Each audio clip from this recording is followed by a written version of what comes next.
Shalom, shalom, mishpacha. Welcome to another edition of Torah Tidbits. This is Torah Tidbits number 4, and it's Vayira, and he appeared, and it's taken from Bereshit, Genesis, chapter 18, all the way to chapter 22, verse 24. Now, we're going to start with Bereshit, Genesis chapter 18, verse 1. Now, basically, this is all about Avraham Avinu, Father Abraham.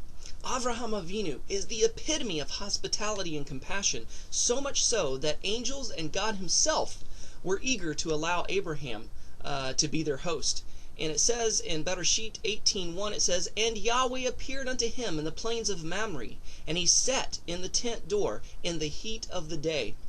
Now, according to Jewish tradition, not only that, but according to Islamic tradition, Avraham is well known for his hospitality, and he is the model and the epitome of hospitality, insomuch that we are to be like Father Abraham, or as the Muslims call him, Ibrahim. Now, interesting to note that supposedly this very verse takes place 3 days after Yahweh commanded Avraham to circumcise himself, and the third day of the circumcision, if you'll recall, back when Levi and Shimon destroyed a city because they raped Dinah, their sister, and these men had circumcised themselves because they thought if they circumcised themselves they would be able to take Dinah into their people, and that they would be able to be one with Israel and his sons. But it said on the third day they went and attacked the city. Why is this? Because the third day after circumcision is the most painful day in the healing process. And so Avraham was sitting there at his tent in the heat of the day. It was his tradition, it was his custom to open up all the 4 doors of his tent so he can see the whole panorama of the landscape and see if there is any camels walking in the distance, any caravans, any travelers. Because it was his ministry to invite these strangers into his home, wash their feet, give them a great meal, and when they would thank him, say, "Oh, Avraham, thank you so much for this meal, bless you, bless you." He goes, no, don't thank me, thank God, thank Yahweh, the one true God. And in this way he would witness to people, and he was a missionary of sorts, except for he didn't really go out, he let the people come to him. So that was interesting. Now, in Genesis 13:18 it says, "Then Avraham removed his tent and dwelt in the plain of Mamre, which is Hebron, and there he built an altar to Yahweh."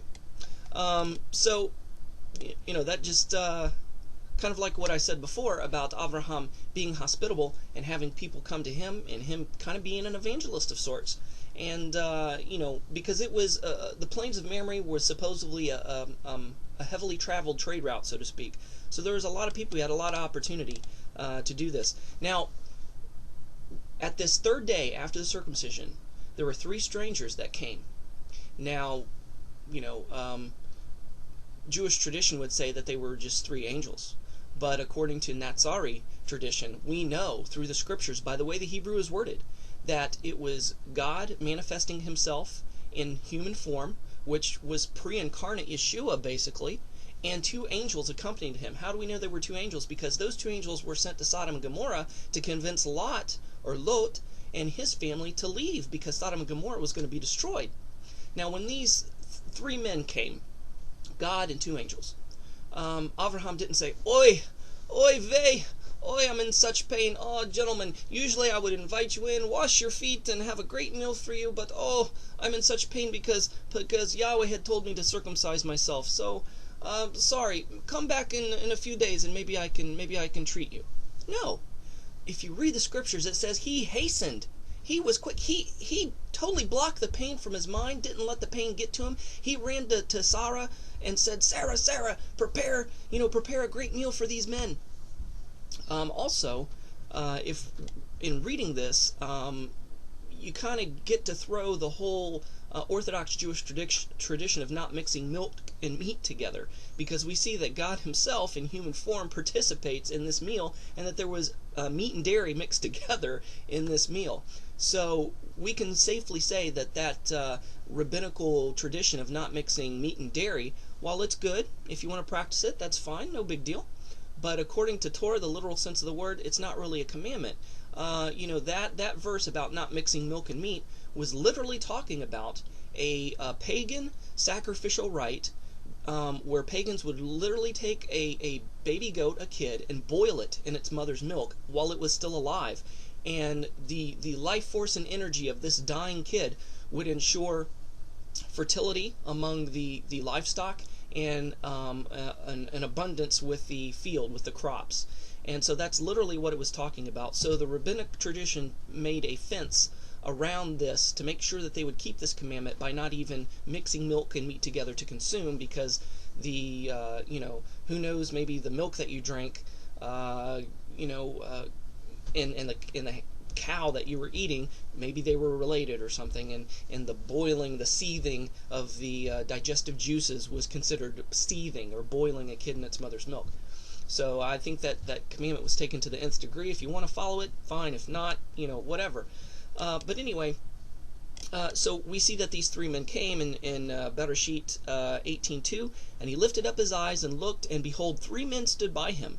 And when he saw them, he ran to meet them from the door. See, he ran, and he bowed himself towards the ground. Well, Avraham didn't bow to anyone but Yahweh.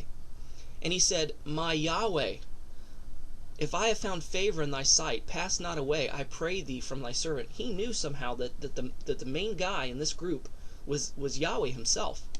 So, as I explained, and made it quite clear who these men were. And so I remember in the Brit Chadasha, it says something to the effect that, be kind to strangers, be hospitable to strangers, because you never know when you're entertaining angels unaware. You never know that the stranger that you meet and greet and be hospitable to, if that's not really an angel of Yahweh. So this is a perfect example for us to be hospitable towards people, and kind towards people. And so it's a great example to follow. Hope you enjoyed this Torah portion. Hope you got something new out of it. And as always, when you read it for yourself, I pray you get much, much more. And Yahweh will reveal more and more to you through your own personal study and reading of the Torah portion. So Shabbat Shalom and Shavua Tov Mishpacha.